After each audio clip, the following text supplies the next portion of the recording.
hands-on with the different editions of this OS. We have in left side we have MIUI, my right side I have hyperos, and which are the major differences we found in this one. We will talk about all of those things in this video, so stay tuned and make sure to watch this video till the end. First one is the control center, and you know that this is the main difference between hyperos and MIUI. In my left side I have MIUI, and if I tap and hold this one, it will open this sub menu, while as in hyperos if I hold this one, it will show me this small pop-up. And this is also good, the good looking animations, and also the control center UI, which is having the playback history option, which was not available by default in MIUI, especially in India or global variant. Other options are kind of same. Secondly, you will notice the lock screen customizations. MIUI 11, 12, 13, 14, or even in the previous MIUI, we don't have any kind of customizations in lock screen. But in hyperos, we have new options available in lock screen. Of course, similar to iOS 16 or iOS 17, same kind of customizations available there. Same kind of options are available in hyperos. But you will notice you have the option to customize a lot of things.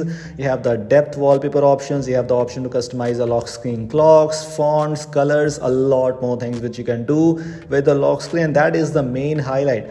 I'm not exactly sure if all these customizations will be introduced in the hyperos India or global edition, because this is the China edition which we are talking about. So things might be just a bit different in your case if you use the India variant or global variant, which is coming very soon. At least while making this video, it's not available yet, and also we don't have any information yet on the global or India stable release. For now, you will find MIUI everywhere, but in the upcoming time you will see some differences here. In my left side I have MIUI dialer, in my right side I have hyperos dialer, and you will notice a little bit of UI changes. Some things which are available at the top are now available at the bottom. Other things kind of same here, recents, contacts, etc. same kind of dialer options.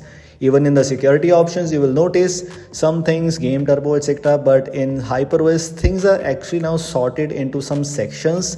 I think so. This is kind of a bit of change. And even in the battery section, this is also one of the major changes which you will find. The graph is kind of same, but now we don't have the two sections, only one section, and things are now collapsed here. You can see current mode. You can switch between performance mode, balanced, battery saver, ultra battery saver. Same thing is with the MIUI, but only the layout is bit changed. Same thing is with the camera section. You will notice in the camera layout, the the menus which are now coming from at the center of the screen, which were not available in the MIUI camera. You have to simply click on the top right to access the menu, and it is kind of same like with the Gcam. Like in Gcam, you have the menu at the center, so at the center of the screen, which is easy to access, and same thing is with the hyperos.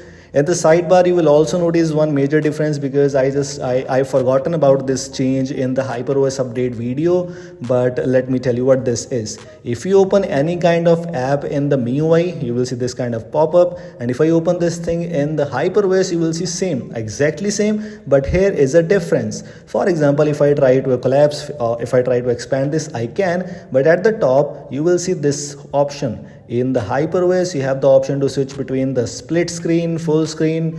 Yeah, this is something really amazing, kind of really interesting, and only one click to switch between these modes. These things were not available in the MIUI by any chance.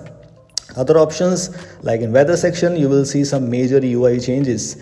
Weather app is kind of bit of change. Other apps are also changed, but weather is also one of the main highlights of using hyperos. You have the different UI kind of available everywhere. Same thing applies to the even in the gallery app. I'm not talking about the editor, but you can see if you click on more, you have a small pop-up window which is available there, and in my left side, which is MIUI, we have the full screen information available. Things might be different in your case, but most of the things are same. Even in the settings, you will see the settings icons, the left side icons are a bit changed here in the hyperos. It is not exactly like same in the MIUI. Other options, notification and status bar. Here we also have one difference here. If I move on to the notification and status bar in my MIUI, you will see you have the option for additional cards, status bar settings. I mean, extra settings options are available. But in hyperos, if you open the notification status bar, everything is accessible directly from here. Even in the sound and touch options, you will notice the same kind of options available. And if I move on to the additional options, you have the option to control the volume adjustment too. This is not available in MIUI, by the way. In MIUI, in additional settings, you have the option to adjust the system sounds, but if you want to adjust the sound assistant options, you have to open the extra menu, which is available in sound and vibration section, but it is not available in hyperos. It's easily directly accessible from the additional settings. One more thing is, in sound and touch, if we move on to the sound effects option, now we have the Xiaomi sound option, which was not available in MIUI. You have the Dolby Atmos, but now we also have the Xiaomi sound option. As far as I know, it was not available there. I've already told you in my previous hyperos video. This is it. These were things I just wanted to let you know. I hope you like this. Thanks for watching. Don't forget to like and share this video. Goodbye.